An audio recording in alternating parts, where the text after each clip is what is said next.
폭탄 돌리기 문제가 요즘 사회의 큰 화두가 되고 있다. 전세 폭탄 돌리기부터 티몬 위메프 사태까지 폭탄은 어디서부터 생기는 걸까? 왜 자꾸 터지는 걸까?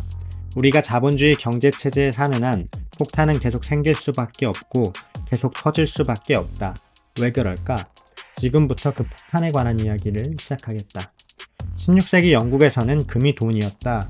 하지만 금은 무거웠고 가지고 다니기 불편했다. 그래서 금을 녹여 만든 화폐, 금화가 탄생했다.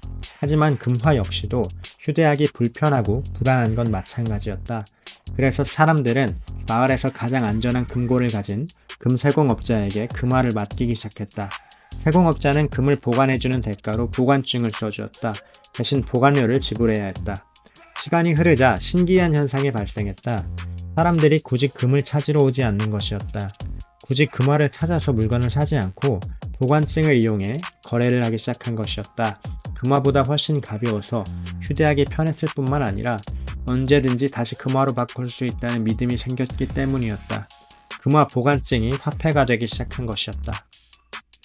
사람들이 금화를 찾으러 오지 않는다는 것을 깨달은 세공업자는 놀라운 생각을 하기 시작한다.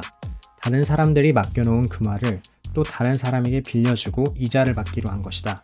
대출이 문제없이 회수되기만 하면 금화 주인도 오를 것이고 자신은 아무 리스크 없이 돈을 벌 수 있겠다고 생각한 것이다. 그래서 세공업자는 남의 금을 자기가 대출해주고 몰래 이자를 받으며 많은 이익을 남길 수가 있었다. 하지만 오래가진 못했다. 세공업자가 갑자기 엄청난 부자가 된 것이 누가 봐도 수상했기 때문이다. 사람들이 모든 사실을 알게 되자 항의가 빗발쳤다. 그러자 이 낯짝도 두꺼운 세공업자는 오히려 역으로 제안을 하기 시작했다. 사람들의 금화를 이용해 이자를 받으면 그중 일부분을 나눠주겠다고 제안한 것이다. 사람들은 솔깃해졌다. 가만히 앉아서도 돈을 벌 수 있으니 꽤 좋은 거래처럼 느껴졌기 때문이다. 얼핏 보면 윈윈인 거래처럼 보였다. 시간이 흐르자 세공업자는 한 가지를 더 깨닫게 되었다. 자신의 금고에 금화가 정확히 얼만큼 있는지 아는 사람은 아무도 없다는 것이었다. 다시 말해서 본인이 가진 돈을 아무리 자기가 부풀려 얘기해도 그 누구도 검증할 수가 없다는 것이었다. 이를 깨닫게 된 세공업자가 무슨 짓을 했을까?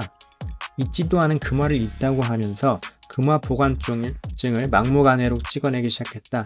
물론 일반 사람들은 세공업자가 금고에 있지도 않은 돈을 만들어내고 있다는 사실을 꿈에도 몰랐다. 결국 세공업자는 존재하지도 않는 돈의 이자까지 받아낼 수 있었고 얼마 지나지 않아 엄청난 부자가 되었다.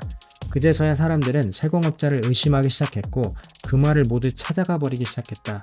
그래서 결국 세공업자들은 파산했을까? 그럴 리가 없었다. 파산 직전에 세공업자에게 가상의 돈을 만들어 대출 영업을 할 수 있는 특별한 권한이 생겨버린 것이다. 바로 영국 왕실이 갑자기 개입하기 시작했기 때문이다. 전쟁 때문에 막대한 돈이 필요했던 왕에게 세공업자들이 돈을 내줬고 국가의 채무를 담보로 돈을 찍어낼 수 있게 된 것이었다.